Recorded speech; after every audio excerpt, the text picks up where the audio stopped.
Assalamualaikum warahmatullahi. Bismillahirrahmanirrahim. Alhamdulillahirabbil alamin. Nahmaduhu wa nasta'inuhu wa nastaghfiruh. Wa na'udzu billahi min syururi anfusina wa min sayyiati a'malina. May yahdihillahu fala mudhillalah wa may yudlilhu fala hadiyalah. Asyhadu an la ilaha illallah wa asyhadu anna Muhammadan abduhu wa rasuluh.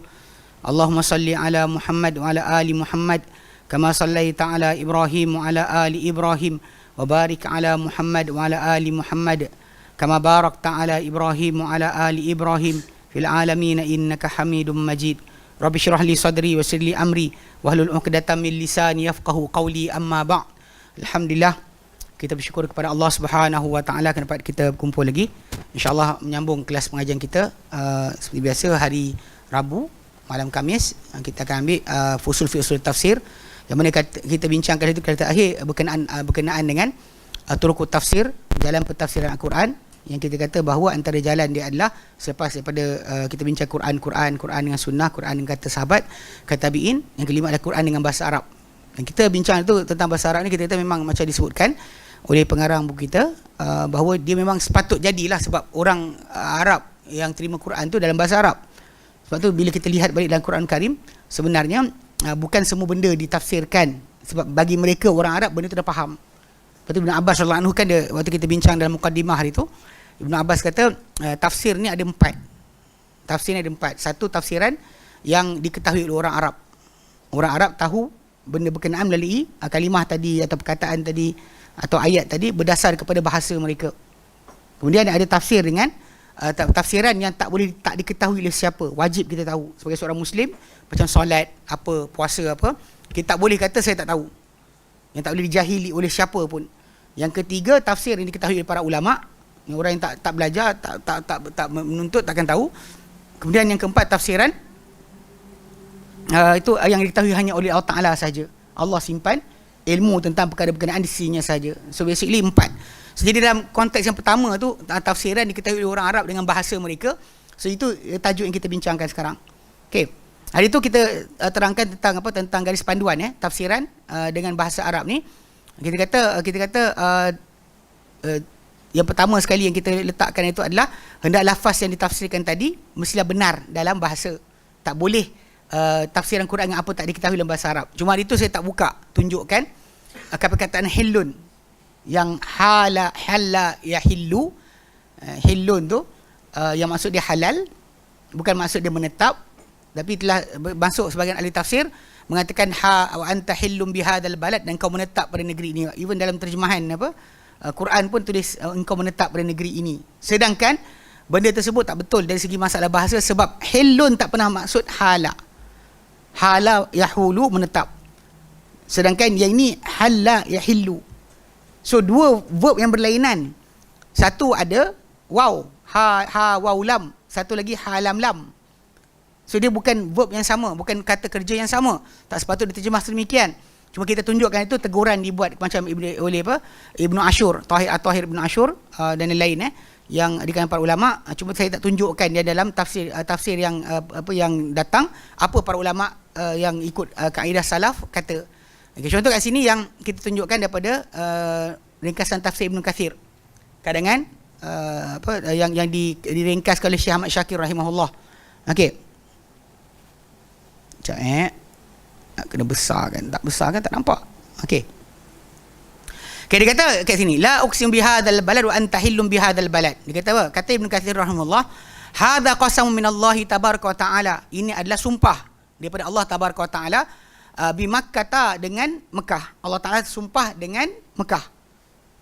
Bersumpah dengan Mekah, dan kita tajuk asal memang Allah Taala boleh bersumpah dengan apa sahaja yang dikehendaki di kalangan makhluk dia. So nak sumpah dengan apa, dia itu hak dia. So kat sini sumpah dengan Mekah. Bi Makkah ummul qura, ibu segala kampung. Itu gelar lain bagi Mekah. Fi hali kauni sakini fiha hala. Pada ketika keadaan penduduk yang menetap padanya ketika itu, ketika waktu berkenaan. Allah Ta'ala bersumpah, la uqsim bihadzal balad, ketika itu.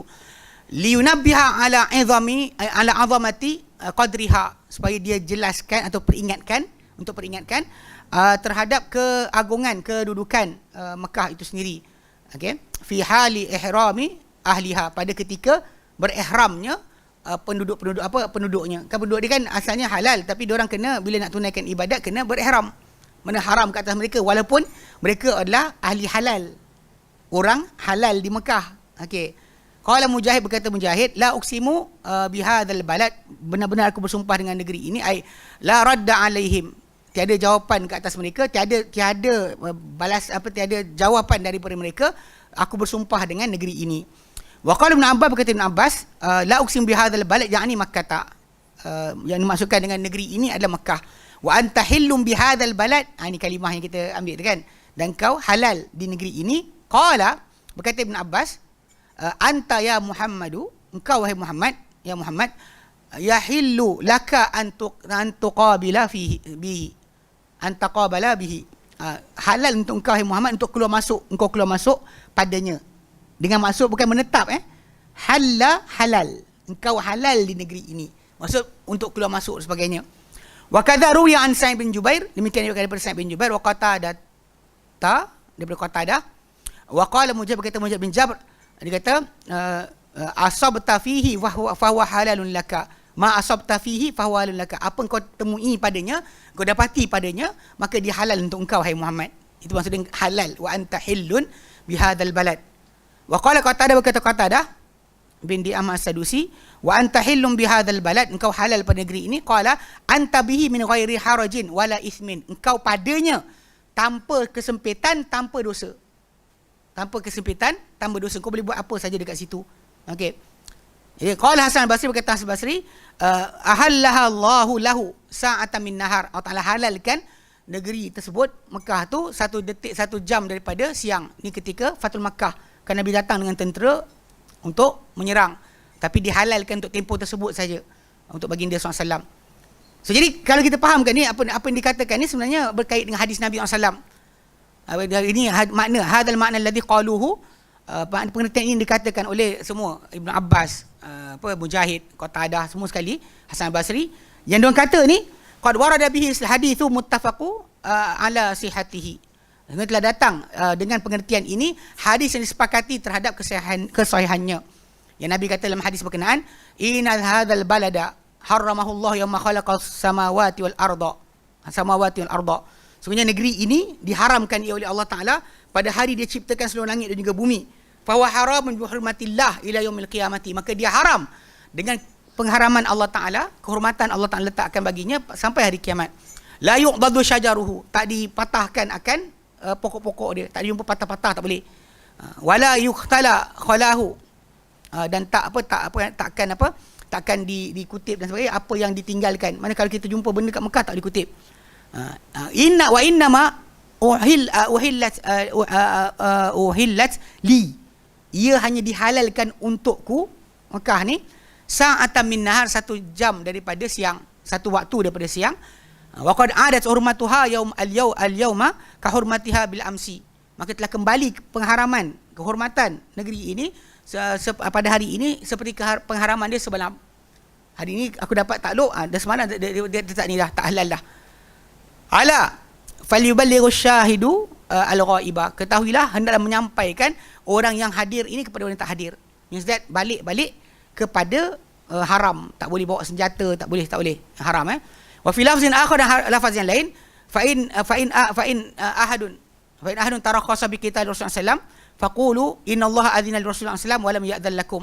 Jika sesiapa mengambil kelonggaran, dia kata boleh saya serang Kaabah, boleh saya serang Mekah ni, Masjidil Haram ni dengan peperangan Rasulullah SAW, maka katakan kepada mereka, innallaha adzina li Rasulillah wa lam ya'dzan lakum, Allah halalkan untuk Rasulullah, tak halal untuk kalian.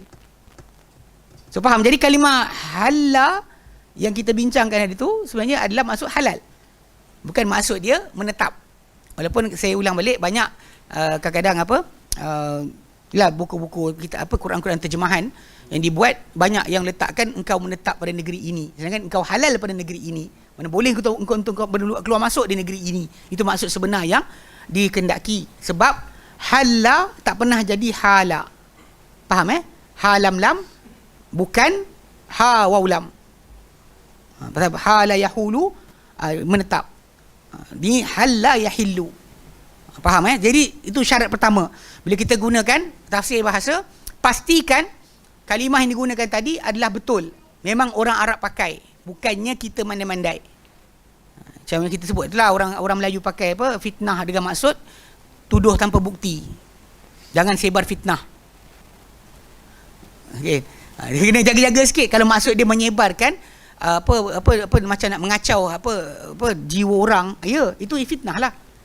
Sebarkan cerita palsu, sebarkan cerita sekian macam apa 3-4 hari ni kan. Saya dah ambil booster hari Ahad baru ni. Ambil dah lah. Sebab hari tu tertangguh sebab saya demam sebelum ambil. Setakat ni lah alhamdulillah saya demam sebelum ambil. Kalau saya ambil hari tu, kemudian saya demam dan orang kata, ustaz sebenarnya sakit ni pasal ambil booster. Ini dah ambil beberapa hari ni kan. Cuma hari pertama tu ngantuk, hari ni dah tak ada benda dah. Lompat-lompat dah. Lari je tak, lompat je. Jadi kalau kita faham, kadang-kadang pelik juga. Saya tak faham. Macam baru ni ada seorang budak ni kan, kita kenal. Dia sibuk kata, jadi sekian. Saya nak tanya soalan. Maksud dia daripada 23 juta manusia ambil vaksin ni, yang sakit tu berapa orang tu? Soalan, kalau tak ambil vaksin, maksud dia selama ni, tak ada orang kena stroke, tak ada orang tiba-tiba lumpuh, tak ada orang sakit jantung, tak ada orang ada masalah penghadaman, tak ada orang. Maksud dia bila ambil vaksin baru timbul penyakit ni. Tak wujud penyakit tu. Memang tak pernah kena lah. Keluarga kami tak pernah kena, dia kata. Tak ada pula, ada kena. Pernah kena. Dia janganlah cakap macam tu. Awak mengganggu jiwa orang. Ini fitnah betul. Ini menyebar fitnah dia panggil. Kalimah ni pasal kita sebarkan. Kemudian sedangkan kalau kita tanya soalan balik kan, macam orang Melayu kita katakan makan nasi kemudian sakit. So kita kena tanya, ni pakai makan nasi ni. Macam mana boleh cakap macam tu? Lama dah makan nasi kan. Sebab tak ada nasi pun orang kita sakit. Ada nasi pun sakit. Itu salahkan siapa? Sebenarnya awak buat apa sebenarnya ni? Kadang-kadang kita kata kadang-kadang apa bila kita sebut kan, bila dia kata macam mana nak tahu benda berkenaan, kita kata dalil penghujahan lah. Pasal tajuk dia daripada juta manusia, kita ambil percentage yang kena. Jangan jadikan yang kecil tu sebagai tajuk. Sebab kalau kita buang tajuk vaksin tadi pun, orang pada waktu biasa memang ada sakit. Tiba-tiba tak pernah sakit. Cuba angkat tangan. Tak pernah dengar penyakit ni sebelum vaksin. Kalau dia kata cocok tiba-tiba jadi menggelupur kan, semua orang menggelupur. Menggelupur tadi 30%. 10% lah kita bagi 10%. Dari 23 juta tu 10% jadi. Memang kita jadikan tajuk. Tapi kalau kata 0.00%, bukan kita kata ialah pasal kita boleh nampak benda jadi, kita kata apa? Alhamdulillahilladzi afana wa batalahum. Allah Taala segala puji bagi Allah yang uji orang tapi selamatkan kita. Yang Allah selamatkan ramai. Janganlah buat macam tu. Pelik kadang. Nak kata tak bijak kan, marah. Kan?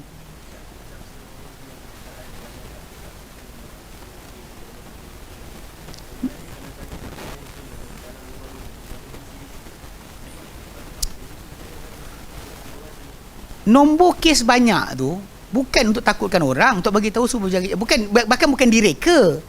Unless kita nak kata semua yang dikeluarkan oleh KKM penipu. Tajuk dia. Itu tajuk asal. Jangan gunakan ayat macam tu.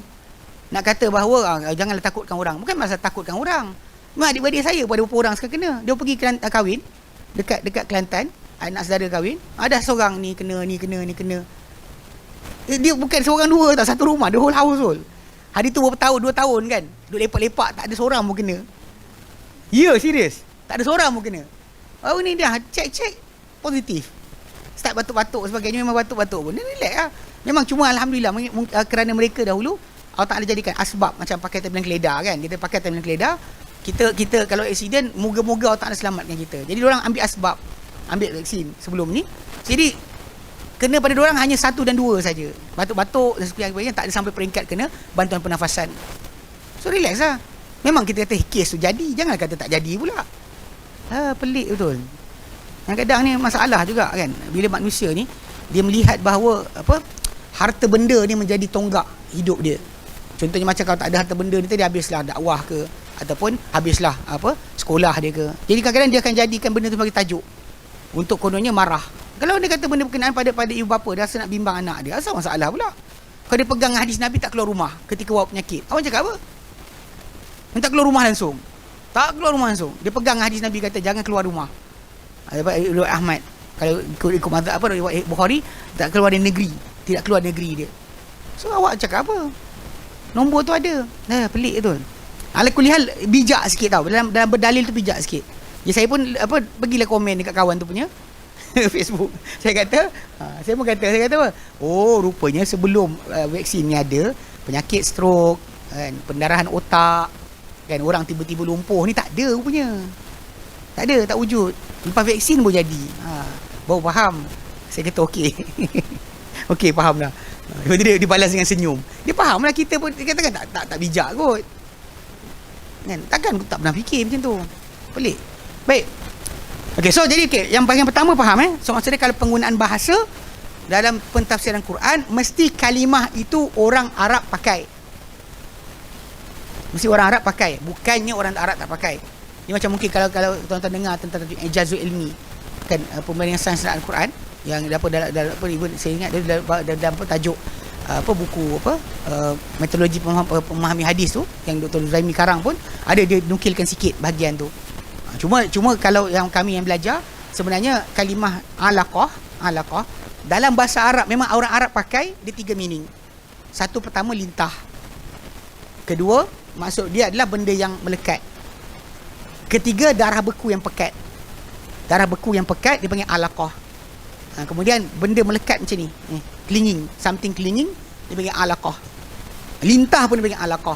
Sebenarnya kalau ikut kepada embryologi, memang ketika hari start daripada hari yang ke-23-24 kejadian janin, pembentukan janin, memang janin ketika itu sebenarnya tiga kalimah tadi kena.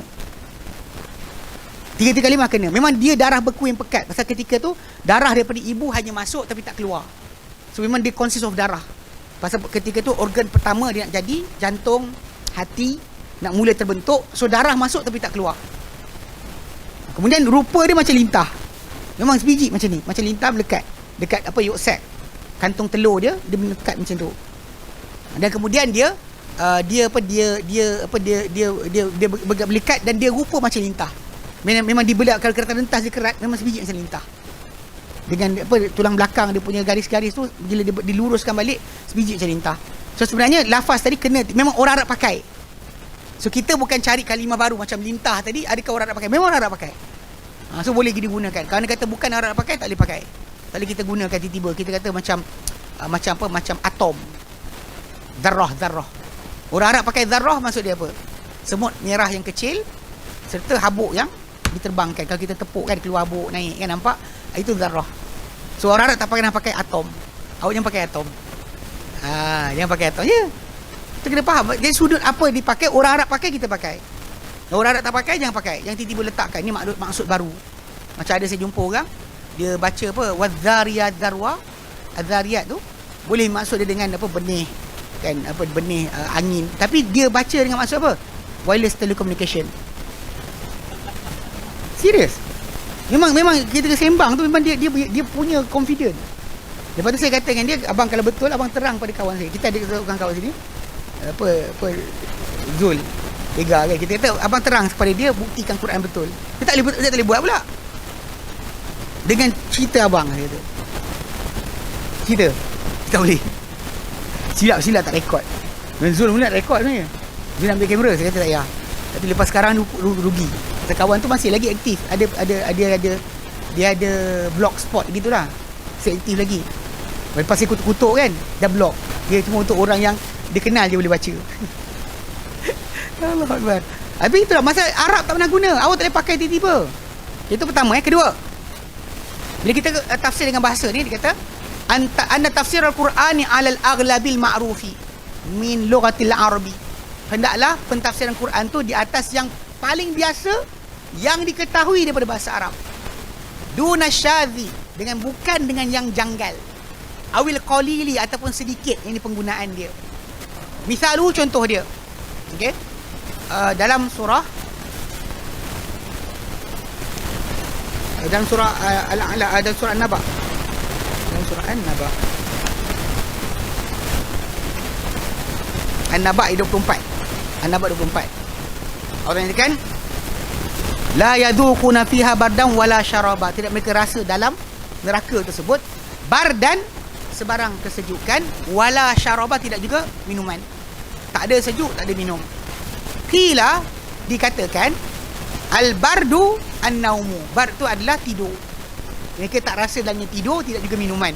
Okay, problem ni sekarang ni, penggunaan bardun dengan maksud tidur ni, wa hadha tafsiru bil aqal. Ini pentafsiran dengan pentafsiran yang sedikit. Mana usage bard sebagai tidur adalah sangat sedikit penggunaan dalam bahasa Arab. Rare. Bukan penggunaan biasa. Idil aghlabul ma'ruf minal bardi. Okay. Kerana yang paling biasa, yang diketahui daripada bard itu, kalimah bard adalah huwa ma yabrudu harul jismi minal hawa.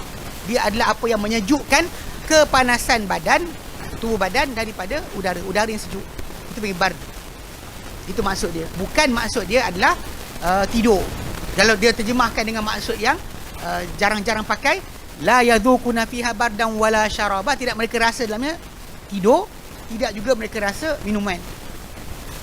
Sedangkan sebenarnya balik pada asal, memang keadaan di syurga nanti atau di neraka nanti tak ada tidur. Atau memang tak ada tidur. Tak ada buang air, tak ada sekian. Makan minum ada, tapi tidak ada sebarang apa akses atau jamban ke tak ada. Kalau orang tu suka pergi toilet kan, tak ada toilet untuk anda. Ini tak ada toilet dan syurga ni tak ada toilet. Walaupun ada orang kata macam mana nak faham, kita makan tapi tak ada keluar najis sebagainya. Dia para ulama jawab lah. Contoh macam budak dalam perut mak dia makan. Mak dia hantar nutrisi tapi tak ada akses buangan. Itu contoh dia. Jadi macam di syurga nanti Allah Ta'ala lagi berkuasa untuk jadikan sedemikian.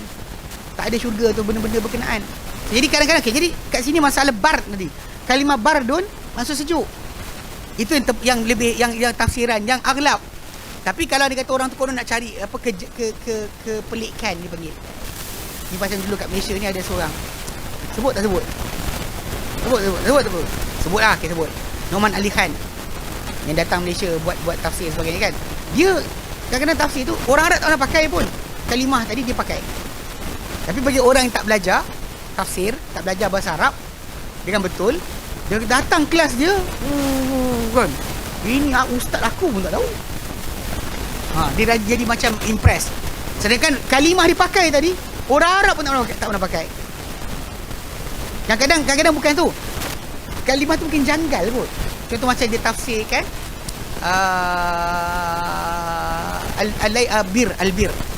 albirru. Dia lan tanalul birra hatta tunfiku mimma tuhibbun.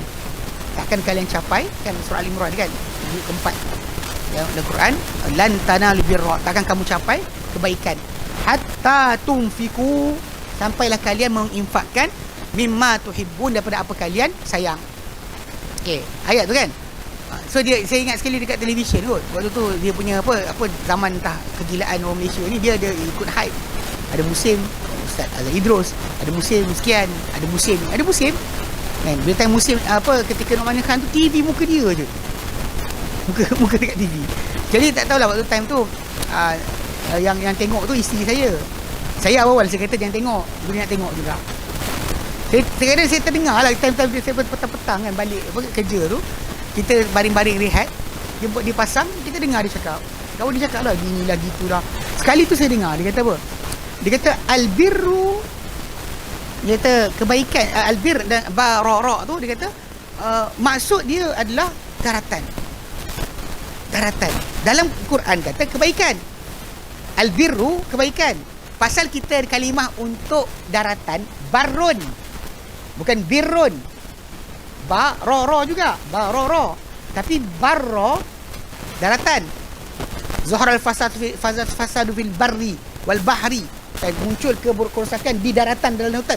Barara juga, tapi barra daratan. Birrun kebaikan. Ada Ustaz Yunus tambah burrun gandum. Tak ada kalimah tu barara tau, tapi dia tak sama. Tapi dia interchange. Dia katakan, jadi bayangkan, dia kata kebaikan ni macam daratan. You are swimming towards the safety. Oh, ayat dia sedap kan, dia cakap bahasa Inggeris kan. Orang kita cakap, wah, Mak Saleh dia kan. Dia dengar Mak Saleh wak dia, kita macam kan. Geng-geng kadang-kadang apa yang Mak cakap lah. Saya faham dia English educated. Anda nak belajar, kalau dia kata anda sejahil, kalau ustaz cakap Jawa, anda kena belajar bahasa Jawa. Kalau anda tahu ilmu tu dalam bahasa Jawa je ada. Anda kena belajar lah. Tukar lah. Macam orang pergi belajar masakan dekat Perancis. Takkan nak pakai bahasa Melayu juga. Dan kau tu pakai Perancis, kau pergi buka bahasa Inggeris.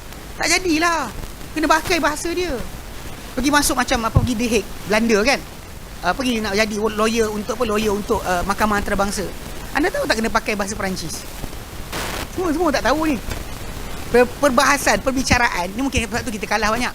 Perbicaraan dekat Mahkamah Antarabangsa di Hague, Belanda The Hague dekat Belanda. Perbahasan dalam mahkamah tu pakai bahasa Perancis. Sebab undang-undang antarabangsa dibina di atas Napoleon Code. Garis panduan yang Napoleon letakkan itu dikatakan sebagai garis panduan undang-undang antarabangsa.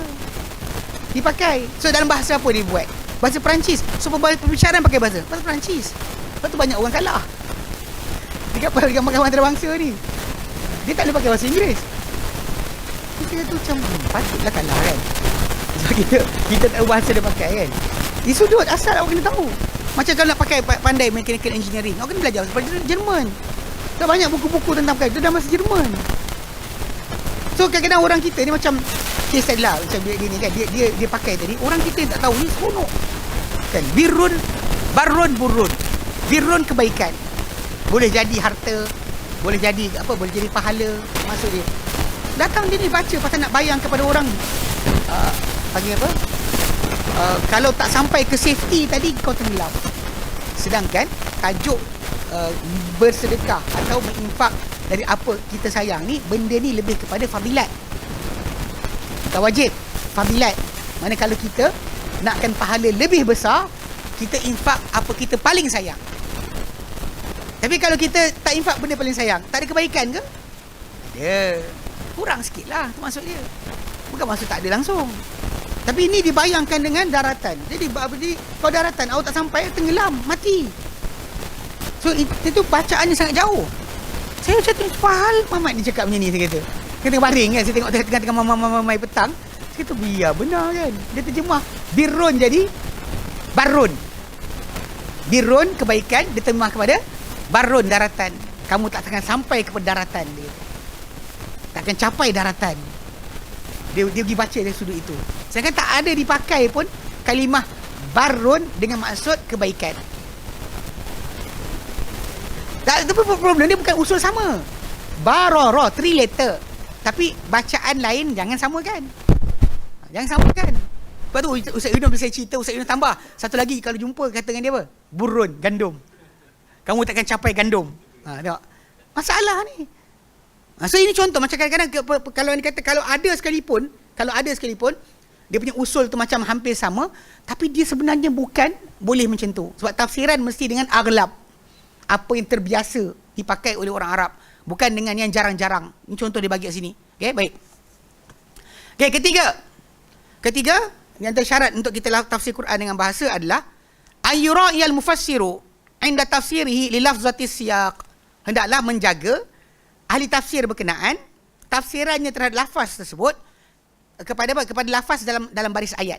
Lafaz dalam baris ayat. Sebab kena ingat, lafaz dalam baris ayat tadi dia memberikan maksud berbeza. Kalau kita tukar bentuk ayat, kalimah tadi mungkin akan maksud lain.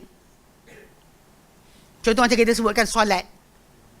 Kan kita ada surah An-Nisa 43. Kan ayat 43 kan ya ayyuhalladzina amanu la taqrabus salata wa antum sukara hatta ta'lamu ma taqulun. Kan, hei orang beriman yang kamu dekati solat. Okay. Ini kita letakkan itu je. Kalimah dia solat, yang dekati solat kan dalam keadaan kamu mabuk sampai kamu tahu apa kamu cakap. Wala junuban, dan yang kamu dekati solat ketika junub. Kan, ketika junub. Ni nampak lagi. Okey. Tiba-tiba ayat dia bunyi. Dia kata hatta illa abiri sabilin, kecuali melintas jalan. Hatta tagtasilu, sampai kamu dah mandi. Ulang balik saya ulang balik. Pada awal tadi jelaslah, jangan dekati solat, kita faham perbuatan solat. Perbuatan solat. Sampai kita dalam keadaan mabuk, sampai kita sedar kita cakap apa. Jangan dekati solat ketika junub. Kita faham lagi, masih lagi kita faham perbuatan solat. Kecuali junub. Dalam keadaan junub, kecuali melintas jalan. Jangan dekati solat ketika junub, kecuali melintas jalan. Sampailah kamu mandi. Pening tak? Okay. Kalau saya terjemahkan, jangan dekati solat, jangan dekati tempat solat ketika junub, kecuali lintas jalan. Sebab tu orang yang junub boleh lintas je, tak boleh lepak. Okay, sampai kamu mandi. Kamu dah mandi baru boleh lepak dalam masjid. Ya. Tu maksud dia solat dekat sini maksud tempat. Lebih tepat dengan maksud tempat. Ketika baris ayat kedua tu maksud dia tempat. Pertama mungkin kita tafsirkan sebagai perbuatan solat. Tapi kedua tu kena tafsir dia sebagai tempat solat. Kalau baca dengan maksud yang sama tak boleh. Sebab tu kena jaga bila kita tafsirkan, kena jaga baris ayat tu maksud dia apa. Tak boleh kita datang pula, tapi saya tak puas hati. Kenapa? Macam mana boleh solat ni? Boleh, dalam junub tak boleh, kecuali dalam lintas jalan. Maksudnya kalau solat lintas jalan tak apa. Nampak tak? Jangan degil lah, jangan ke kepala panggil. Pasal balik pada asal, ke pengetahuan tentang kalimah tadi, yang lebih tahu adalah Allah Ta'ala. Dan pada para sahabat dan Nabi tak pernah ada kekeliruan. Mereka tak keliru pun. Cuma depan zaman kita sekarang ni lah, bila orang-orang yang bukan Arab mula bahaskan, bincangkan, datanglah kekeliruan yang banyak.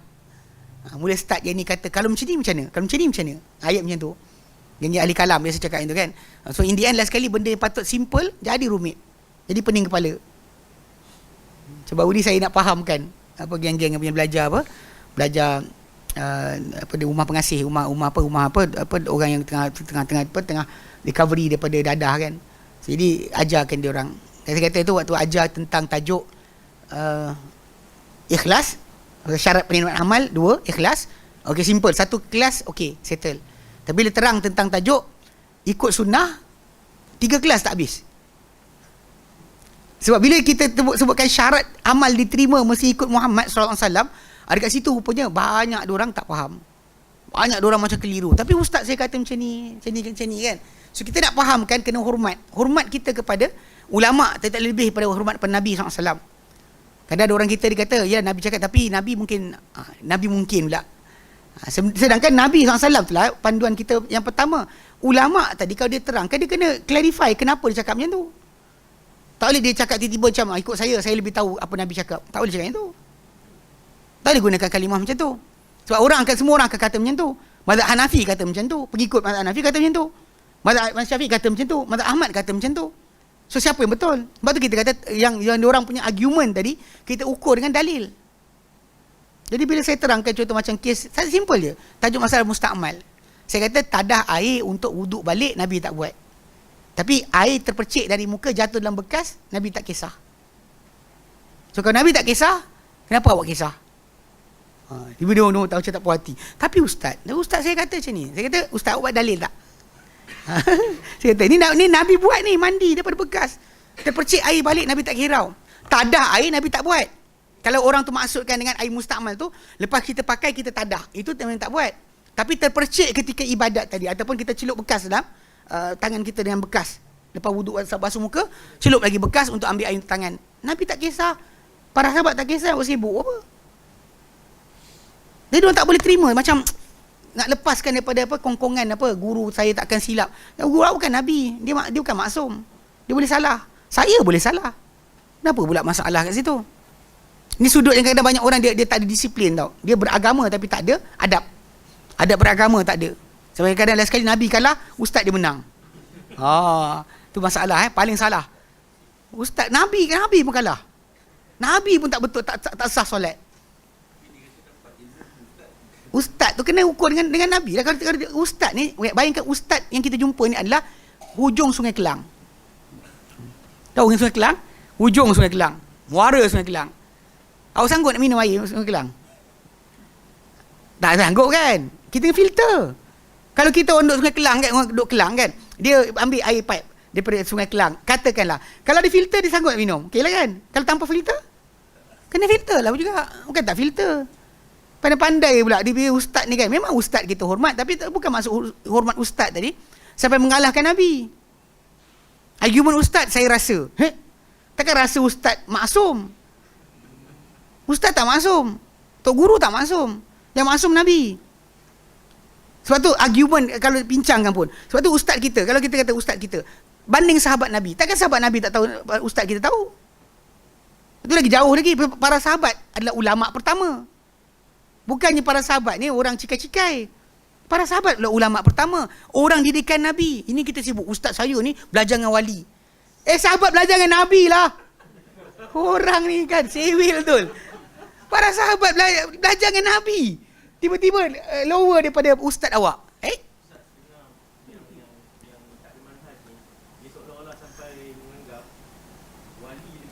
Betul.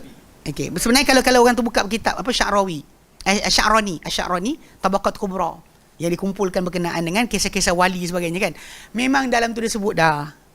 Dia kata dan kedudukan para wali, para nabi, dia kata atas sikit dari rasul. Tapi bawah daripada wali. Sebab tu bila diorang cakap tu, diorang menangkan cakap. So bagi diorang wali lagi tinggi banding nabi. Hujah kisah Khidir. Kisah Khidir yang dipakai duduk canang kat anak murid dia.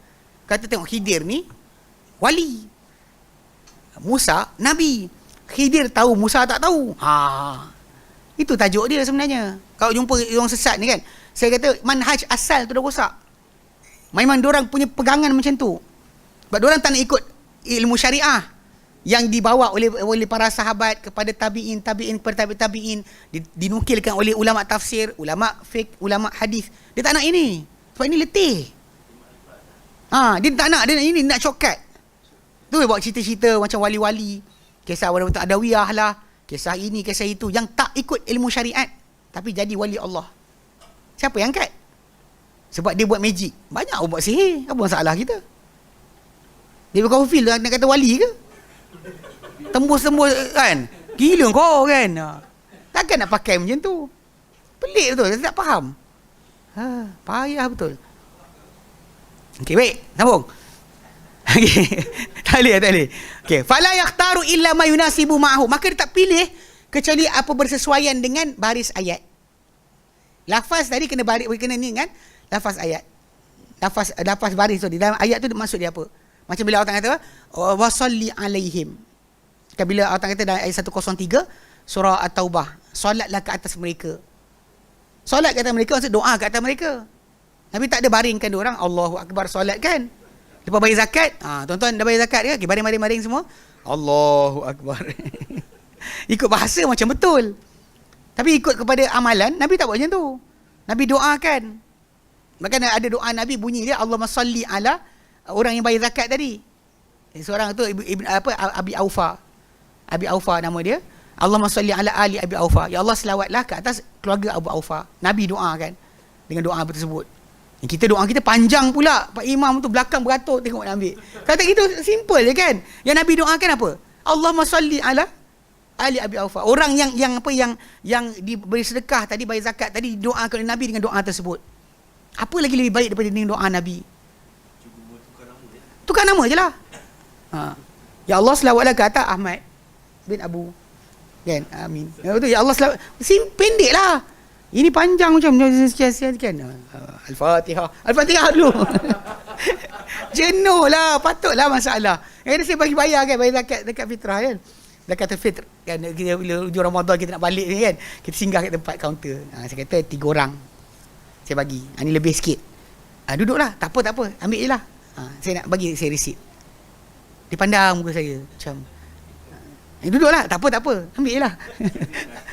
Awak akad dah benda je. Kan bila time beli belah tak ada angkat pun. Elok aci je. Dia pegang. Kan?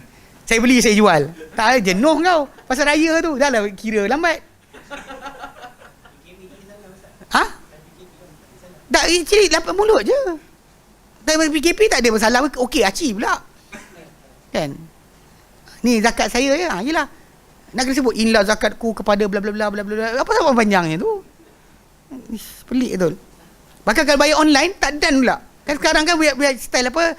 Mawib ke Jaiz pun diorang buat apa Maiz pun diorang buat bayaran zakat melalui online. Awak tak nak transfer je. Tak jenuh pula nak akad-akad. Tak ada akad aci pula. Apalah diorang. Kena training belik lain lah. Nak kutip zakat ni. Baik. Walidha, kerana ini kana min aujuhin radda aqwalu ba'dil mufassirin adamu, dia kata walidha, kerana ini kana min aujihin min aujuhi radda aqwalul rudda aqwalu ba'dil mufassirin. Kerana ini di antara bentuk ditolak kata-kata sebahagian ahli tafsir. Kenapa ditolak? Ada munasabati halis siyak, kerana tak bertepatan ia dengan baris ayat. Kadang-kadang dia cakap tapi orang tak terima sebab baris ayat tak kena.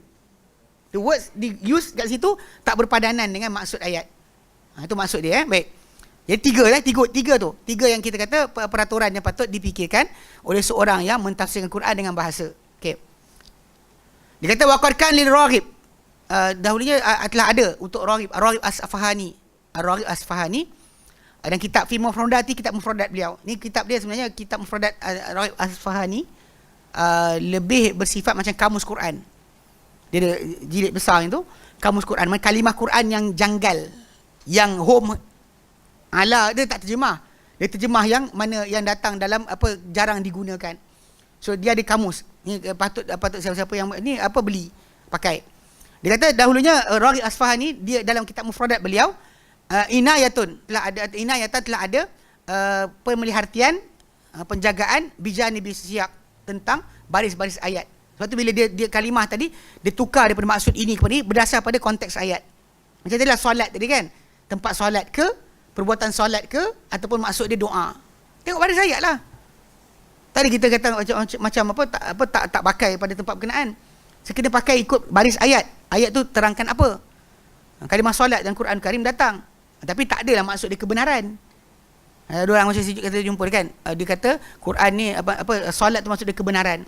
Aqimus solah, dirikan kebenaran. Bila kita kata dengan dia, abang buka kamus mana? Arab Inggeris ke? Inggeris Arab ke? Arab ke Inggeris? Nak tanya kan, awak dapat mana? Sebab kalimah tadi mesti orang Arab pakai. Maka tiba-tiba dia pakai, dia kata saya rasa ayat ni kan, saya rasa pula kan. Suka hati dia je. Mula tu dia kata orang ikut sangatlah orang Arab ni. Bila kita persoalkan secara detail dengan ilmu berdasar pada ilmu bahasa, dia tak boleh faham. Itu pelik kan. Ni bahaya kita kata zaman kita sekarang ni. Terutama pada golongan yang geng-geng belajar sekolah-sekolah tinggi, English educated. Kadang-kadang diorang rasa macam kalau ilmu sains ke, ilmu pelaburan ke, ilmu pembangunan ke, engineering ke, dia boleh dapat. Takkanlah Quran dengan bahasa Arab susah sangat. Dia ada idea macam tu. Memang malang lah sebenarnya kalau kita kata kalau dia genius sekalipun, memanglah sepatutnya dia masuk dan disiplin ilmu ni lebih baik. Macam para ulama zaman dahulu, macam Imam Syafi'i rahimahullah. Dia genius. Agama dijaga oleh orang yang bijak. Imam Syafi'i dia baca benda sekali dia ingat terus. Bukan berkali-kali. 3 kali baca tak betul, tak dapat ingat, 3 kali baru ingat, dia rasa hafalan dia rosak. Yang dia mengadu pada guru dia tu, kepada Waqi' bin Jarrah. Kan syakautu ila Waqi'in an su'il hifzi. Dia kata aku mengadu pada Waqi' bin Jarrah bin Malih tentang rosaknya hafalanku. Lepas 3 kali baca baru ingat. Awak ni 50 kali baca tak ingat-ingat kan. Fa arsyari la tarkil ma'asi, maka dia pandu aku kepada tinggalkan maksiat. Fa innal ilma nurun, kerana ilmu tu adalah cahaya. Wa nurullah la yudal asi, dan cahaya Allah tak dihidayah kepada orang yang buat maksiat. Imam Syafi'i dia 3 kali baca. Dia genius. Imam Ahmad bin Hanbal, semua ulama agama ni genius. Memang dalam kes ni manusia genius. Ni tak kira dia dalam bidang agama atau bukan agama. Ada orang macam saya bimbang dengan kawan dengan student saya. Seorang tu dia kata betul. Memang ada kawan dia dulu geng yang baca sekali terus ingat. Geng-geng RSM mana entah. Dan dia kata baca-baca buka sekali. Tutup balik so dia boleh baca. Dia boleh bagi tahu. Memang dia photographic memory tu dia ada. Tu benda tak boleh kita nafikan, ada manusia. Tapi bila dah channel diri dia kepada bukan bidang agama, dan awak kena start dari zero balik lah. Dan tiba-tiba saya rasa ikut baca dia tak balik pada usul pembelajaran. Macam engineering kan dia ada basic dia. Macam tu matematik ada basic dia. Kenapa bila agama tak ada basic pula? Awak tiba-tiba lompat pasal kes konon dah ada sijil tinggi belajar dekat London, cakap what tiba-tiba boleh semua. Every knowledge macam tu je. Kacang je. Ini poyo dia panggil poyo tu. Perasan. Macam kita jugalah, macam ustaz-ustaz lah. Kalau bukan bidang awak, bidang sains, duduk diam jugalah. Tak boleh awak masuk campur dalam masalah perubatan. Duduk diam. Bukan bidang awak. Kan kita tahu kan Nabi sebut dalam hadis baginda kan, man tatabbaba, barang siapa yang mengubat, walam yu'raf lahu bitib, sedangkan dia tak diketahui tentang perubatan, fahuwa dhamin, dia kena jamin apa yang dia buat. Mana kalau dia bagikan fatwa apa-apa, orang mati bayar, orang cedera bayar. Awak bukan bidang awak. Suka hati dia cakap, tulis kat sini, tulis kat sana kan. Tak belajar perubatan, macam nak jadi doktor. Doktor dia Google, I done my research. Maksud dia Google. Ini zaman kita sekarang. Tahulah kenapa. Baik. Dia kata apa? Fayubayyinu ma'nal rafzi al-lughawi bina'an ala ma hiya fihi minas siyaq. Jadi dia kata dia jelaskan makna lafaz bahasa berasaskan kepada apa ia berada padanya daripada baris ayat. Mana baris ayat mana dia duduk, dia terangkan ni maksud dia sekian, ni maksud dia sekian. Dia takkan sama. Dia kitab mufradat apa Ar-Rawi Asfahani. Qala Zarkashi, pengarang kitab Al-Itqan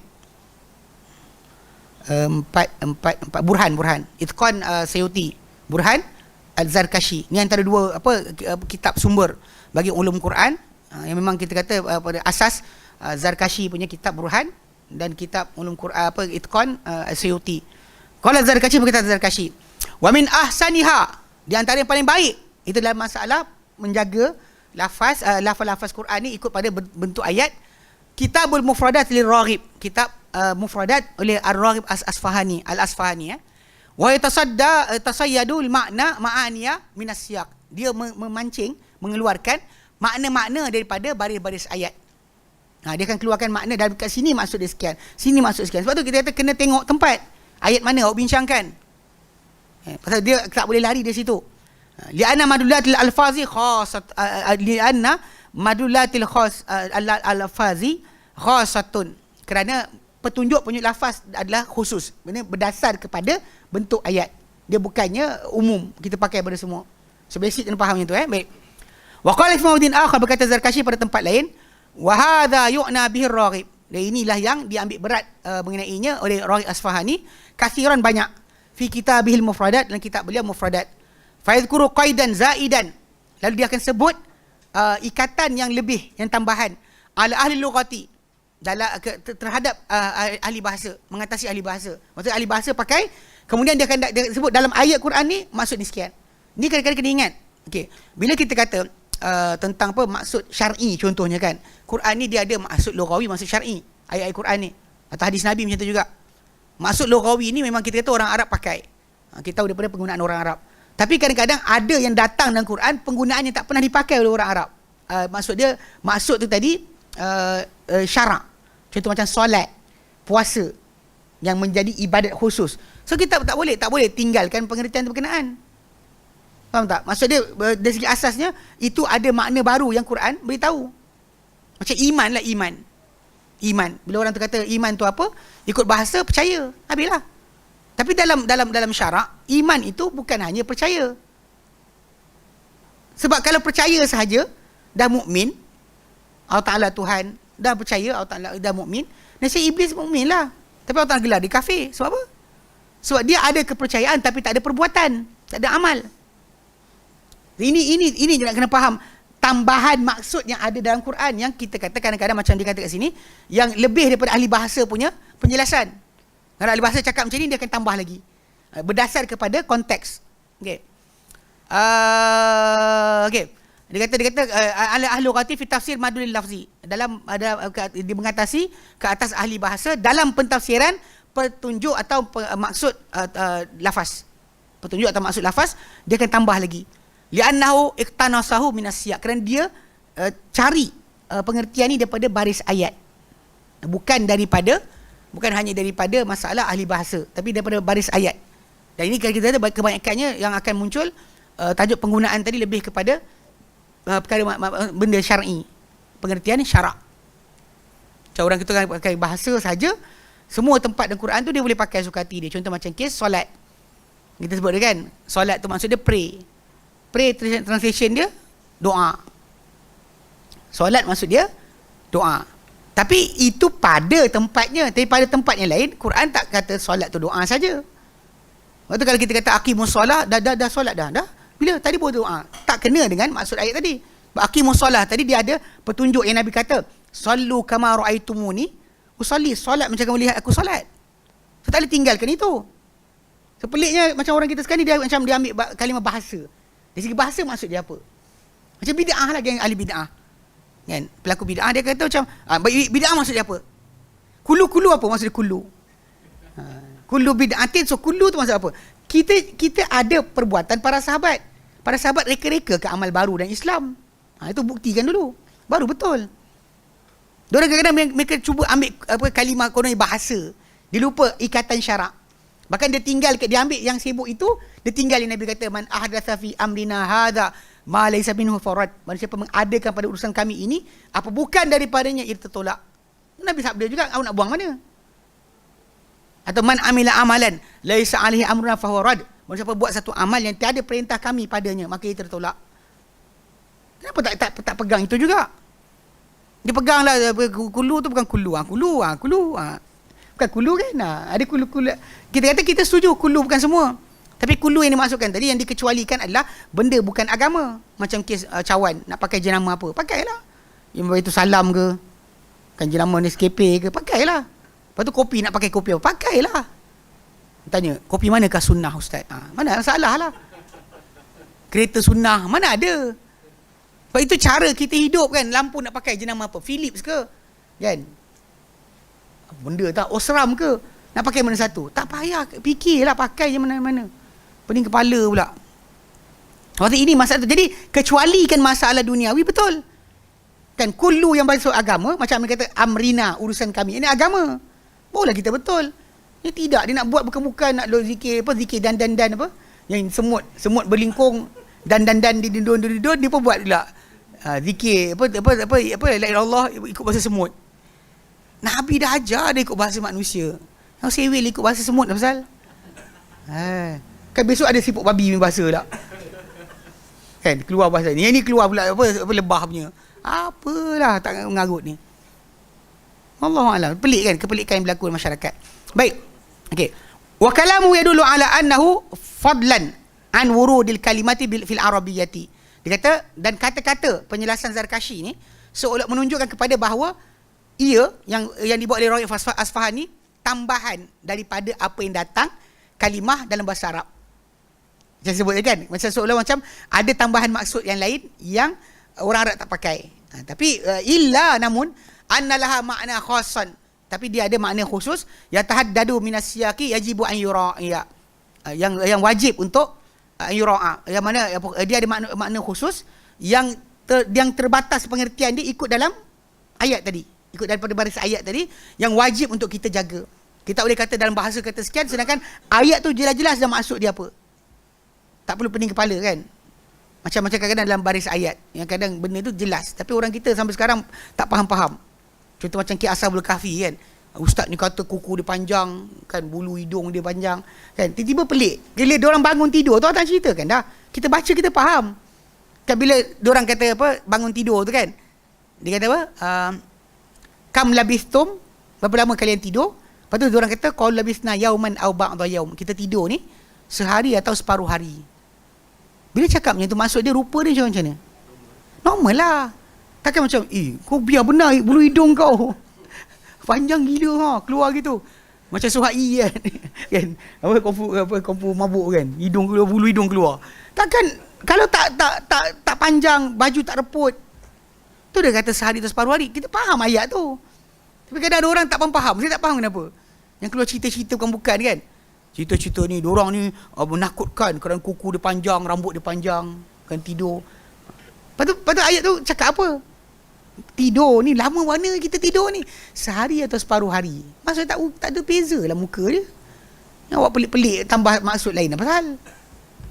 Simple kan? Kadang-kadang Quran ni simple je. Maklum kan? Keluarlah ustaz ni kata, ustaz tu kata, ustaz tu kata, ustaz tu kata. Baik.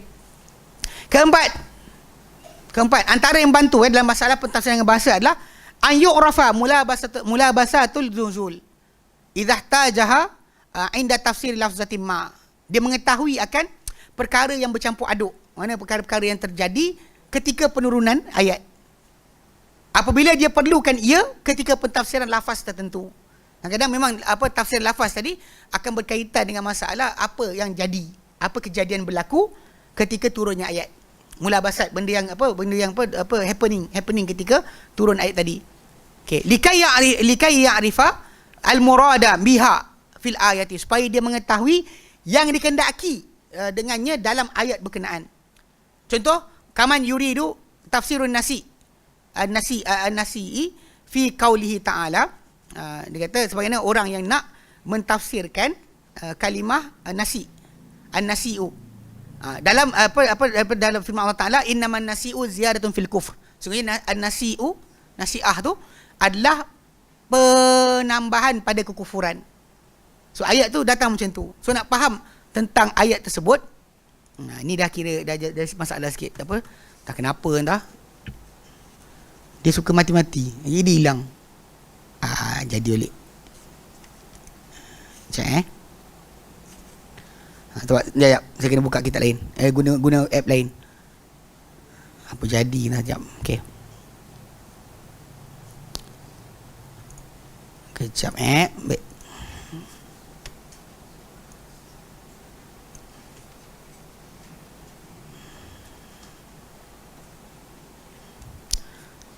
Ya. Mana dia tadi? Saya tunggu tafsir sekejap.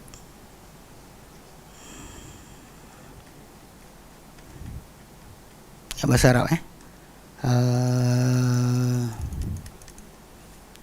payah sikit. Dia tak sama dengan tu. Sahabat sunnah ni apa?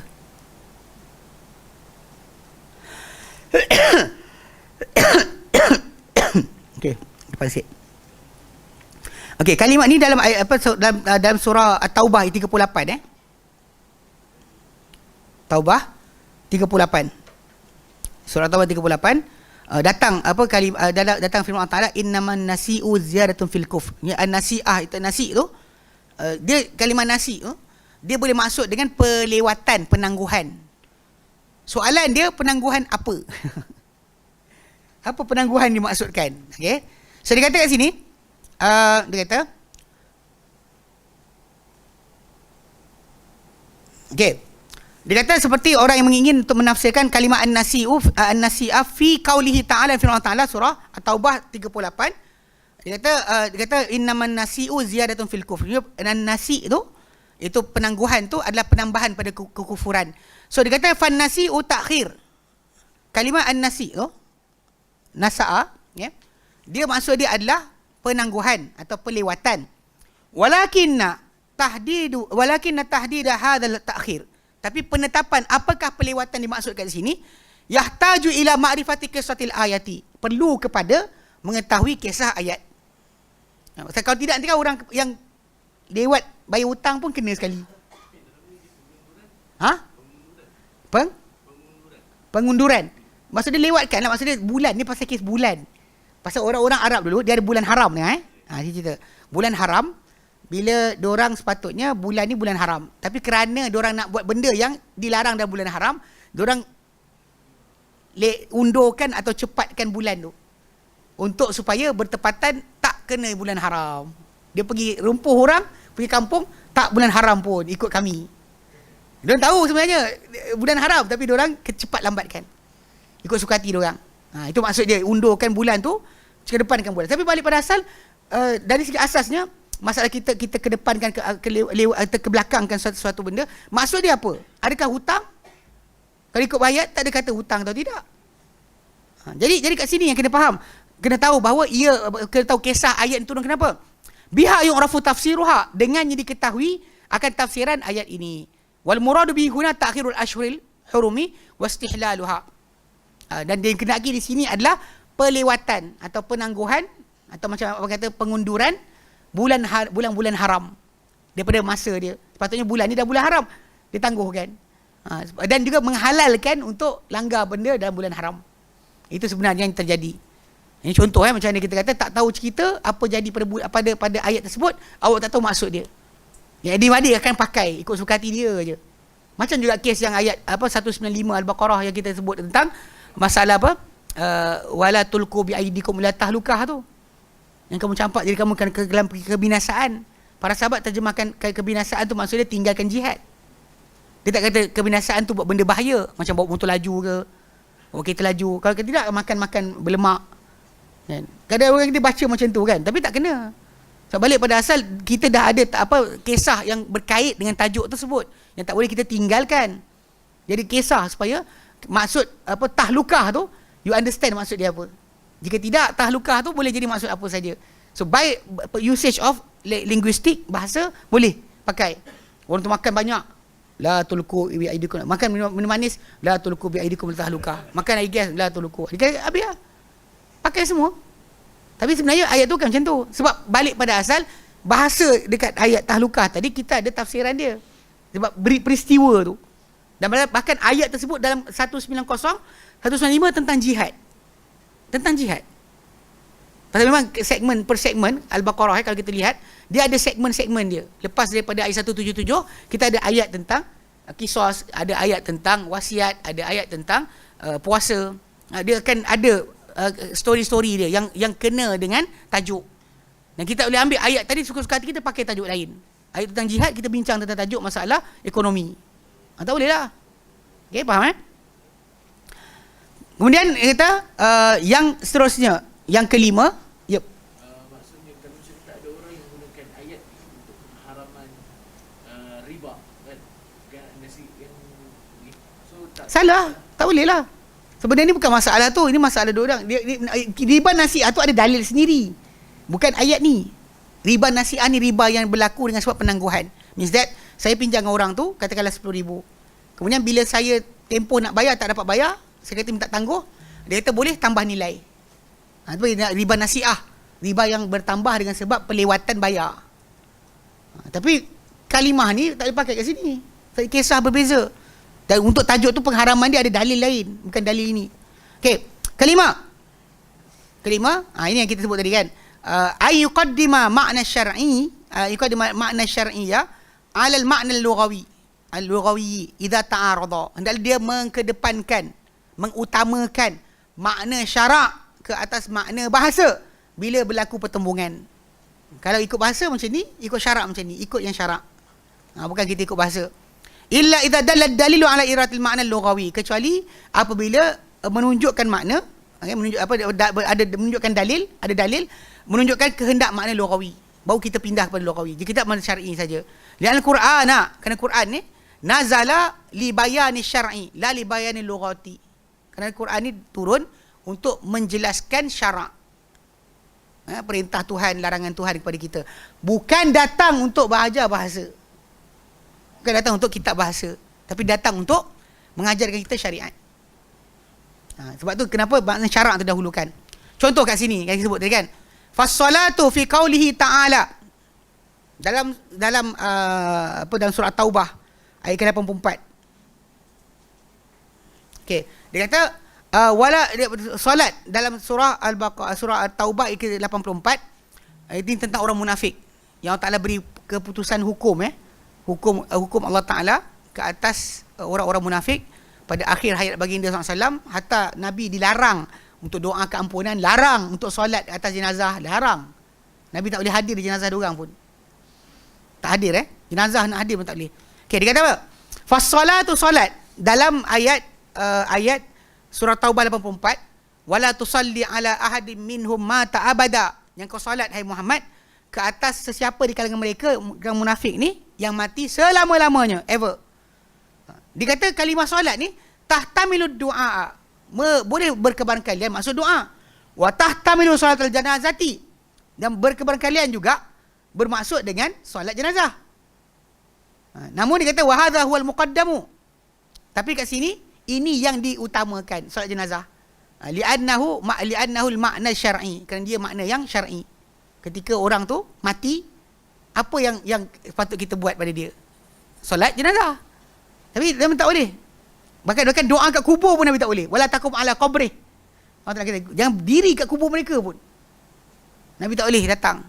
Memang mula-mula tu Nabi nak datang. Pasal Nabi SAW memang diajarkan dalam Quran Karim untuk balas baik pada benda buruk orang buat. Jahat mana orang tu Nabi akan balas baik. Tapi ketika mana Abdullah bin Ubay mati, berlaku kisah ni lah. Dia minta jubah, Nabi bagi. Nak mati, dia minta anak datang jumpa Nabi, minta jubah, Nabi bagi. Tapi tak beri faedah apa-apa pun dengan keadaan tadi. Ini yang patut difahami oleh orang yang ada capal Nabi ke, kan? Tak guna awak ada capal tadi, tak guna awak ada darah Nabi pun. Kalau dia kata awak tak ikut perintah Allah Ta'ala. Sebab Abdullah bin Ubay dapat baju tadi, mereka tak guna pun. Memang badan tu, baju tu memang kena badan Nabi. Patutnya fikir-fikir balik, takkan kena lah kot. Sesang kubur, Nabi tak memberi faedah apa-apa. Omar tentang, Omar oppose, tak setuju Nabi bagi. Tapi Nabi kata tak ada faedah apa-apa untuk dia. Padahal bila dia mati, Nabi nak pergi hadir. Maka Omar kata jangan, dan turun ayat Quran mengiyakan kata-kata Omar. Kata Omar, Nabi tak pergi, tak hadir pun jenazah Abdullah bin Ubay. Bukan Nabi nak buat, nak datang. Tak nak jadi benda tu bad influence kepada orang ramai. Negativity tak elok. Tapi dah Allah Ta'ala putuskan kat sini tak boleh. Sebab tu kadang-kadang benda ni yang berterusan Omar Ibn Khattab sendiri, dia faham dari situ. Dia tak solat ke mana-mana, jenazah yang Huzaifah bin Yaman tak solat. Huzaifah bin Yaman dia pemegang rahsia Rasulullah SAW, tahu siapa yang munafik tak munafik. Maka Omar tengok, kalau Huzaifah solat, dia solat. Kalau Huzaifah tinggalkan, dia belah, dia tinggalkan jenazah, tak solat. Nampak harsh kan, nampak kasar kan, tapi ini perintah Allah SWT. Nak siapa pemimpin? Kalau zaman sekarang pemimpin. Ada jadi kes dulu macam perbincangan tajuk ni lah. Ni bila orang kata macam bunuh diri kan. Tajuk bunuh diri ni macam, yelah, ada orang kata macam orang tu kalau dia gila, macam mana? Kalau dia memang gila, terbukti dia gila, memang akal dia gila, dan dia bunuh diri, betul, kita akan uruskan jenazah dia macam budak-budak lah. Kita uruskan jenazah dia macam biasa. Tapi kalau dia kata dia waras, tapi zaman sekarang ni pasal, ni cakap memang dah ada satu gerakan lawyer-lawyer yang kafir, yang liberal, dia nak aplikasikan kepada kehidupan kita ni. Kalau orang buat jenayah tu, dia ada tekanan jiwa, dia ada ada ketidakwarasan. Lepas tu kadang-kadang macam kes, ingat tak tu yang kes lawan arah, langgar mati orang kan. Jadi diorang pergi bawa keluar kad OKU untuk dia, untuk lepaskan. Dia model sambilan perempuan tu. Kan bukan Johor, Penang. Dia balik daripada parti, langgar orang mati. Tiba-tiba bila nak perbicaraan, lawyer-lawyer ni datang bawa kes, dia tak waras. Benda ni jalan banyak kali. Bahkan ada seorang tu, saya tak ingat nama dia. Dia seorang orang Jepun. Dia makan, dia bunuh perempuan, dia makan orang tu dekat Perancis. Tapi bila lawyer dia datang, isytihar kata tak waras, tak ada hukum bunuh kat atas dia. India lepas, balik ke Jepun balik. Kisah benar, ini kisah benar. Yang kadang-kadang orang tak tahu kisah ni. Tapi balik pada asal pasal sistem yang baru, dia panggil criminal mind. Belajar pemikiran penjenayah. Orang belajar buat apa, bukan sekat pun. Awak tak sekat pun. Sebab kalau balik pada asal, kalau punca jenayah tadi adalah jadinya penjenayah tadi kerana arak yang tersebar penggunaan dia. Awak tak haramkan pun.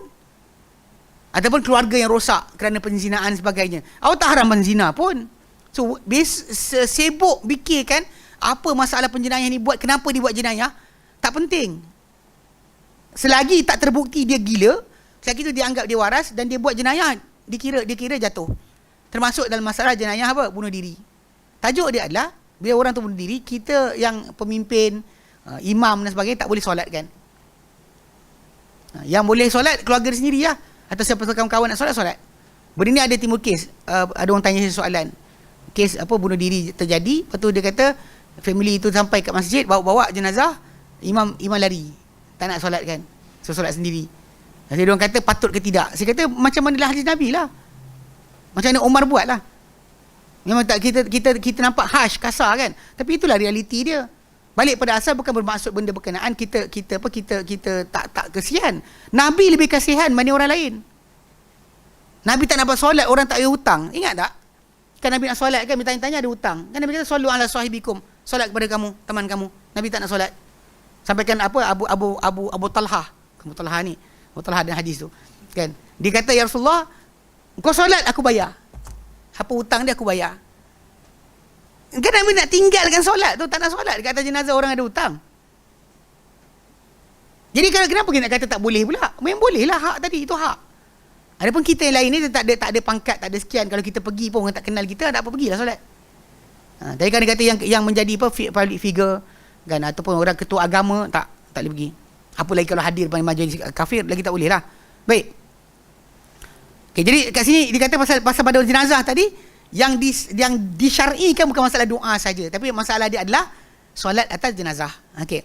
Wa qauluhu dan firman Ta'ala dalam surah At-Taubah ayat 103 yang kita sebut tadi kan. Allah Ta'ala nyatakan, khudh min amwalihim sadaqatan, ambillah hai Muhammad daripada harta mereka sedekah yang tutahhiruhum, kau sucikan mereka, wa tuzakkihim, dan kau bersihkan mereka dengannya, dengannya, wa salli alaihim, dan solatlah ke atas mereka, inna salataka sakanul lahum, solat engkau ketenangan bagi mereka. Allah Ta'ala kata bila ambil harta zakat daripada mereka dan solatkan mereka. Solat mereka tahu maksud dia. Fas-salatu huna hiya du'a. Solat di sini ada doa. Kan? Wa huwal ma'na al-lughawi, dan dia makna bahasa. Bukan makna syarak. Kalau kita ambil makna syarak, baring kan. Kan Allah Ta'ala firman Al-Quran, wa salli alaihim, baring. Bayar zakat baring. Allahu Akbar kan. Kawan tu besar jadi macam ni kan. Tak boleh. So sini ada makna bahasa. Kenapa kita kata sini? Liqaulihi sallallahu alaihi wasallam, sabda baginda sallam, Allahumma salli ala ali Abi Aufa. Ya Allah, salatlah ke atas keluarga Abi Aufa. Ni doa Nabi ke atas Abu Aufa punya keluarga, Abu Aufa bila dia bayar zakat. Betul, simple kan? Doa pendek je. Ya Allah, salatlah engkau ke atas keluarga Abi Aufa. Tapi orang kita tak boleh, macam tak panjang kan, tak ada Fatihah, tak ada Al-Fatihah, tak boleh. Ini masalah sikit, okey. Jadi kita kata ini di antara perkara yang kita kena perhatikan. Pada dia ada 5 perkara. Kita refresh balik. Pertama, kita kena ambil apa yang sebenarnya memang dipakai oleh orang Arab.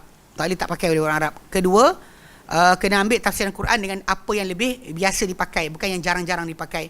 Ketiga, hendaklah jaga maksud kalimah dalam baris ayat. Keempat, hendaklah diketahui apa-apa berkaitan dengan sebab turun ayat. Sebab turun ayat, apa kaitan dengan turun ayat, ketika turun kisah apa berlaku, kena tahu. Pasal dia boleh membantu dalam mengetahui maksud dia apa. Dan yang kelima, yang terakhir, hendaklah dikedepankan pengertian syarak, kata pengertian bahasa bila ada pertembungan. Jadi kita tak tahu nak pakai mana, maka pakai bahasa lafaz syar'i, bukan lafaz lughawi. Kecuali ada dalil tunjukkan lafaz lughawi ni maksudkan, macam kes ayat 103, solat itu ditunjukkan oleh Nabi SAW, bukan dibaringkan sahabat tadi lepas bayar zakat, tapi dia doakan. Doa itulah yang dimaksudkan. Maka doa ni yang patut diajarkan kepada amil-amil zakat, supaya baca doa sekejap dan boleh laju kutipan zakat tu dijalankan. Kau tak lama gila kan, kita nak beratur bazar Ramadan kan, kenapa bayar zakat? Macam pelik juga. Allahu a'lam kan. Dia tahu sebenarnya. Masalah kadang ada orang suka kan bukan ni, tradisionalis yang dia suka dengan cara lama. Dia cakap cara baru tak suka, tak minat sangat. Itu salah dia orang lah. Tak nak belajar macam mana.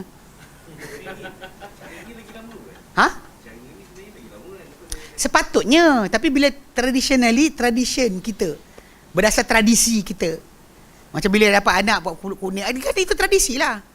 Yang syar'inya ada. Tapi yang tradisinya ada. Yang tradisi dipakai. Jangan sebut bid'ah. Yang tradisi.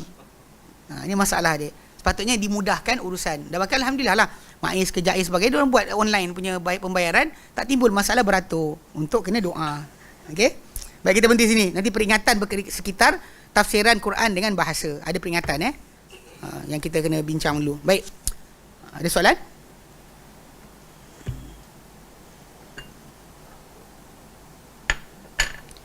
Bismillah. Sejuk dah.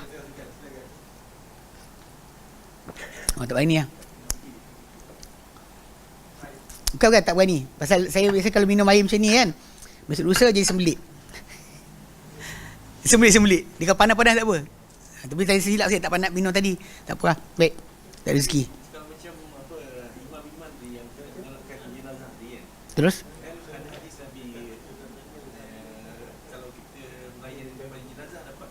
Ya, tapi kat sini itu umum, ini pengecualian.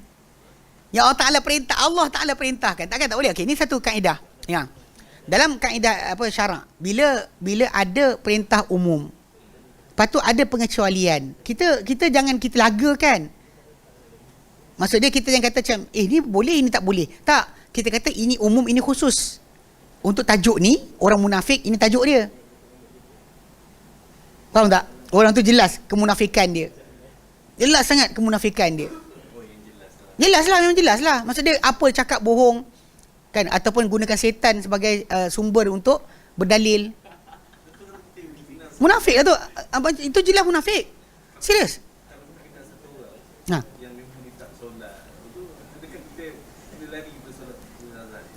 Tak, dia balik pada asal, adakah abang public figure? Bukan kan? Bukan, rugi lah. Kalau abang imam, abang sekian, abang apa ulama sebagainya, yang kalau abang buat nanti orang akan follow, kita tak boleh lah. Ni yang silap macam kat Mesir sekarang jadi kes. Apa bila apa ulama-ulama daripada sebahagian ulama daripada Azhar pergi sambut Christmas sekali, pergi yang ni Valentine pun kata asci. Rosak ah. Bila orang bergelar para ulama tak jaga, rosaklah orang awam. Itu sudut asal lah. Dan ini memang kita kata daripada sudut asal orang awam macam tu. Tapi bab Nabi tadi Allah Ta'ala nyatakan, wala takum ala qabrihi, bukannya kau berdiri pada kubur dia pun. Tak boleh. Yang lain Nabi boleh minta maaf. Untuk orang munafik, Nabi Allah Ta'ala kata kalau kau minta ampun untuk mereka 70 kali pun takkan Allah tak ampunkan.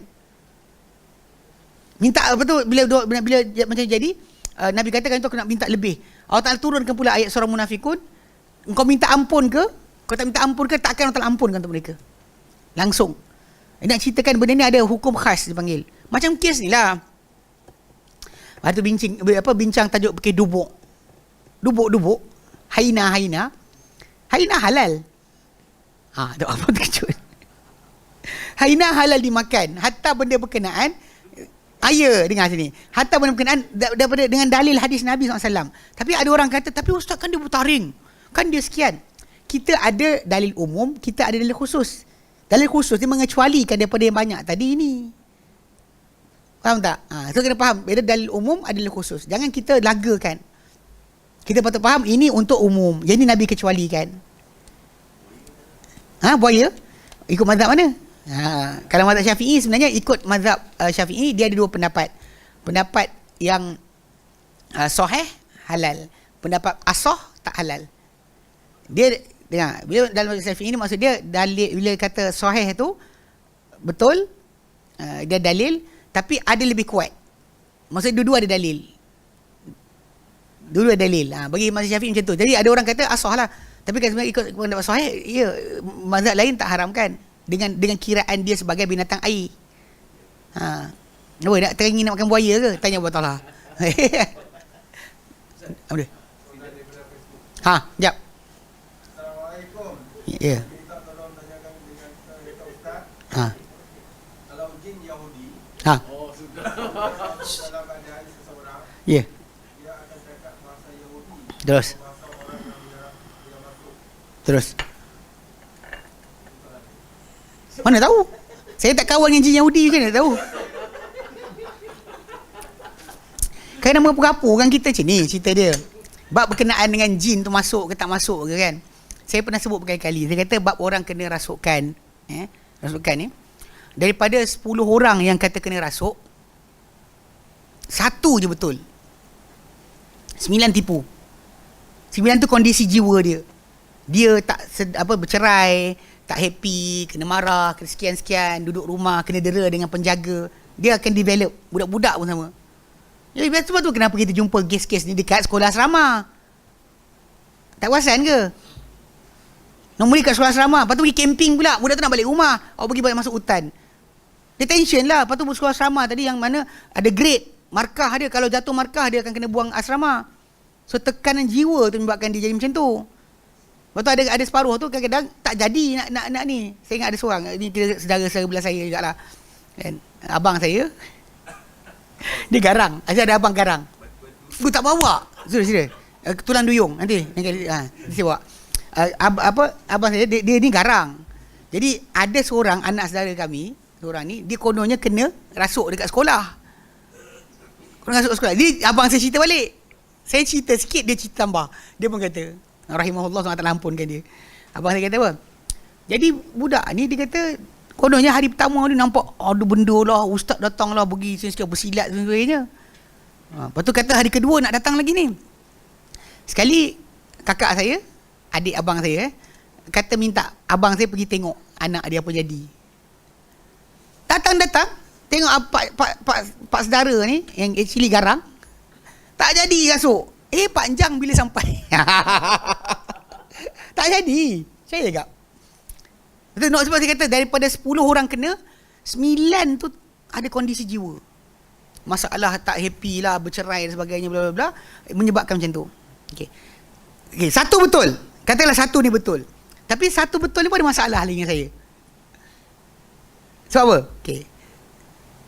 Bila dia kata satu ni betul kena rasuk, saya tanya satu soalan. Soalan saya berbunyi, kenapa bila ustaz tu baca ayat-ayat Quran, setan tu menggelupur? Sedangkan Nabi baca tak pernah seekor pun menggelupur. Bahkan ikut pada surah jin tu, jin masuk Islam, dengar Quran masuk Islam bila Nabi baca. Tanpa tak ada. Tak ada panas, yelah aku mengerak. Tak ada. Tak pening macam kan macam martabat. Takkan orang tu tinggi daripada Nabi? Itu soalan pertama. Takkan orang tu tinggi daripada Nabi SAW. Lepas tu kedua, tajuk lain. Kita pernah bincang tajuk ni panjang dekat sini, dekat bersalam, dekat yang lama. Kita bincang dah tajuk ni. Itu soalan pertama. Kedua, Nabi kita solat baca Quran, dia datang, bukan lari. Bahkan Nabi sendiri, Iblis datang kacau tengah solat. Sahih Muslim. Nabi cekik dia, tengkuk dia nak tangkap. Tapi Nabi teringatkan doa Nabi Sulaiman, Nabi lepaskan. Pasal Sulaiman doa dan surah Sad ayat 35 kan. Rabbighfirli, Tuhanku ampunkan aku, wa habli mulkan la yanbaghi li ahadin min ba'di, dan kurniakan aku kerajaan yang tak harus dapat pada siapa-siapa sesudahku. Nabi lepaskan. Kita punya kurang hajar dengan Quran, masukkan dalam botol. Tahu tak? Melampau-lampau kurang hajar, masuk dalam botol. Nabi lepaskan sebab beradab dengan Quran. Sebab Sulaiman doa dah. Takkan Nabi nak langgar. Kalau Nabi boleh buat macam tu, dan Sulaiman punya doa tadi tak relevan lah. So, maksud dia ada Nabi lain, ada orang lain dapat kuasa Sulaiman, mujizat Sulaiman. Jadi Nabi lepaskan. Nabi dikacau dalam solat oleh Iblis. Para sahabat terkejut, Nabi solat lain. A'udzubillahi mink 3 kali. Al'aluka bil'atillah 3 kali. Tu lepas solat dia kata, ya Rasulullah, engkau solat lain hari ni. Nabi kata, musuh Allah Iblis datang kepada aku dengan api tadi, nak kena kat muka aku. Jadi Nabi soalan, Nabi baca apa dalam solat ni? Solat Nabi baca apa? Quran kot. Tapi tak ada gelupur pun Iblis. Lepas tu kita pula nak baca Quran dalam surah An-Nahl ayat 99, 100. Kalau tak kata apa? Fa idza qara'tal Qur'ana fasta'iz billahi minasyaitonir rajim. Bila kamu nak baca Quran, minta perlindungan dengan Allah daripada syaitan yang direjam. Maksudnya bila anda baca Quran, syaitan datang ke lari? Datang. Sebab tu kita minta, ya Allah lindung aku. Sebab jangan sampai nanti kita baca, dia kacau kita punya pemahaman. Atau kacau kita punya konsentrasi. Atau kacau kita punya apa resolve dalam kepala kita. Sebab tu kita baca, minta perlindungan, jangan syaitan datang. Bukan lari. Dia tak lari tau. Lepas tu yang baca, lepas tu gitu dia pasal apa? Tak ada jawapan tau. Sampai setakat ni saya tanya, tak seorang boleh jawab. Yang golek-golek. Saya kata kenapa? Wallah konten YouTube kan. Tak tahulah. Ini apatah lagi yang kita. Jadi sudut asal masalah kata, kalau jin tu, kalau ada sekalipun, saya kata mungkin satu. Cuma satu tadi, orang tukang ruqyah ni kena tanya diri dia lah, masing-masing. Yang kata konon baca-baca setan gelupur ni, awak tanya diri awak balik, kenapa aku baca jadi macam ni? Then after that awak akan faham sebenarnya benda tersebut hanyalah talbis. Maksud dia penyamaran syaitan tadi atau jin tadi untuk awak rasa bagus. Dan untuk pesakit tadi bergantung kat awak. Dan untuk orang yang tengok cerita tadi cari awak. Dan bila benda tu jadi empire besar kan, empire peruqyah sebagainya. Jadi nanti awak sakit je orang cari awak. Sakit, dia bisnes tak apa kalau ikutkan kepada menjampi orang, memang benda paling layak. Cuma soalan sekali pada bab ini. Macam mana nak jadi, nak kita nak rasional kan. Saya pasal awak buat tadi last kali, apa jadi hujung dia? Hujung dia nanti bila ada susah je, ustaz, saya punya anak macam ni. Ustaz, saya sekian macam ni. Satu hari ustaz mati. Ketika itulah akan zahir, rupanya orang ramai telah mensyirikkan Allah Ta'ala. Sebab orang kata, ish, anak kau ni macam ni kalau ustaz tu ada mesti dia boleh sembuhkan. Allah Ta'ala mana? Simple je. Sebab tu jaga-jaga sikit lah. Sebab tu saya kadang benda ni geng-geng perukiah tak nak simbang saya. Ada kat sekolah tu, waktu kat Yayasan Taklim, abang ni tukang betul aircon. Saya mengajar macam ni, dia tak puas hati lepas kelas, dia tunggu saya nak simbang. Tu saya tanya soalan, apa salah abang baca jadi macam tu? Dia macam tahu dia jawab. Dia macam ganggu kepala kan. Apa salah abang jadi kan? Dia nak tahu juga. Apa sebab? Pasal tajuk asal Quran bukan untuk itu. Even Syekh Wahid Abdul Salam Bali, yang buku dia dipakai untuk tajuk ruqyah-ruqyah ni kan, dia sendiri tinggalkan. Dia tinggalkan. Dia kata dia kesibukan dengan ruqyah tadi, lupa sangat berkenaan dengan tajuk sepatutnya. Belajar hadis, belajar sekian. Anak pergi sekolah SDI Imam Syafi'i di Jember. Tapi kata dulu dia ada buat macam tu lah. Klinik ruqyah lah. Dia kata memang tak jadi kerja. Ustaz takkan boleh mengajar, orang jadi ramai semua nak ruqyah. Nak ruqyah je. Ustaz akan sibuk dengan benda ni. Ustaz apa tadi? Ustaz apa tadi? Dr. Syafiq Wasalamah. Dia memang buat. Memang kat Indonesia banyak diorang punya pesantren buat macam tu. Dia sekian. Saya pernah pergi satu tempat lah, bawa anak saudara saya nak pergi belajar, tapi anak saya lari awal. Tapi cerita dia kan, bawa pergi, waktu pergi tu kan, saya duduk kat, sementara tunggu van datang nak ambil kita orang kan, ada orang datang. Tu ustaz tu pun pakailah sarung tangan dia, keluar kau jin tengit. Saya macam saya macam ini, saya kata apa benda dia buat tu. Tak lah kan. Pada sudut asal betul kita nak bantu manusia, tapi jaga-jagalah sebab kita lupa sebenarnya. Jadi jelas kan, in the end tak habis kerja. Belajar agama tidak kan, belajar hadis tidak, sedangkan rasionalkan balik benda tadi. Kalau rasional okey lah, ini masalah tu jadi last sekali. Tu yang last sekali boleh jadi iblis pula bagi tahu. Pondok-pondok adalah benteng terakhir bagi agama Islam. Apa sewel ni tu kan. Ya. Dia akan jadi macam wanita yang Nabi kata tawar pada dia, aku boleh doakan kau dan kau sembuh, atau engkau sabar, atau aku jamin kau syurga. Itu lebih penting. Sakit, ini semua orang akan sakit. Ada orang kata macam, alah ustaz tak kena boleh. Saya dulu terlibat, bukannya terlibat buat kerja ni, tapi terlibat membantu. Sebab ketika mak saya kena busung kan, tahun 94, tahun 94. Jadi sibuk keluarga kita, pergilah semua tempat. Panggillah Darul Syifa ke Darul apa, semua kita pergi. Kan? Last sekali kita pergi dekat Bomoh, dekat area Mantin mana ni 9 something, yang dia cari kita orang, minta kita benda-benda inilah tertentu untuk ubat. Dia minta limau lelang. Limau 3 segi. Nanti balik nanti buka type limau lelang, nanti ada gambar. Jangan type sekarang sekejap lagi. Limau lelang. Alah kan dalam lagu anak itik Tok Wi, mana kolam sakit apa Tok Wi, sakit pintu dah. Ubat apa Tok Wi? Ubat limau lelang. Limau lelang ni dia macam rupa dia, kalau kita rupa dia, kalau kita kerat dua, dia rupa 3 segi. Kalau kita dia panjang macam daun. Tak memang ada. Dia pokok dia di paya. Dia limau dekat paya. Limau lelang. Buka YouTube ada. Ada Google ada. Zaman dulu tak ada Google, kita pun dengar lah. Bomoh tu tunjuk dalam kami. Ni rupa dia kering. Tuan pegang kan. Nak cari kat mana, nak sembuhkan mak kita kan. Lepas tu apa bawa apa, dia nak air 7 muara. Abang ipar saya punya kereta sampai berkarat. Siapa ambil air muara, saya tukang turun ambil air tu, pikul bekas air. Turun dekat Morib, turun dekat Tanjung Karang, turun kat sekian, mana muara kita pergi singgah ambil air. In the end last sekali pusing-pusing, dia kata okey, tak ada limau lelang, boleh limau 7 jenis. Pergilah cari limau 7 jenis. Macam-macam limau rupa, limau macam claw lah, macam sekian kita. Betul. Limau, tapi lepas dia buat tak jadi apa. Lepas tu dia pun kata, kalau limau lelang ada boleh sembuh ni. Dan last sekali kita duk sibuk limau lelang tadi, Allah Ta'ala tak ada. Ketika itu realiti dia macam Allah Ta'ala tak ada dalam hidup kami. Sebab sibukkan dengan masalah limau lelang tadi. Lepas tu last sekali tiba-tiba lepas berapa kali kita orang pergi, tiba-tiba Bomoh tu nazak barang yang terkatil. Kita pun mula percaya, ini dahsyat betul. Kita pukul mak kita tak dapat, kena pukul dekat Bomoh. Padahal tak Bomoh tu buat je, dia nak di malam nyalayan kita. Boleh je. Asal pula kan. Kita sampai kan. Kita balik, alhamdulillah balik dah orang. Apa taknya. Bongok je. Sampai sekarang saya kata cuba salah. Tapi dekat situ kalau orang kata tak pernah merasa, kami rasa dah. saya peribadi, keluarga kami dah rasa lah. Tak payah pelik-pelik lah benda macam ni. Orang kata macam tak pernah kena. Ada orang kata habis beratus-ratus ringgit. Ya, habis. Tapi balik pada asal, kalau kita sakit, kan Allah Ta'ala kurangkan dosa kita dengan kesakitan tadi, itu lebih baik daripada kita jumpa dengan orang, sembuhkan kita, rosak akidah kita. Buat apa? Ni lewat ni masa tak balik lagi. Wallahu a'lam.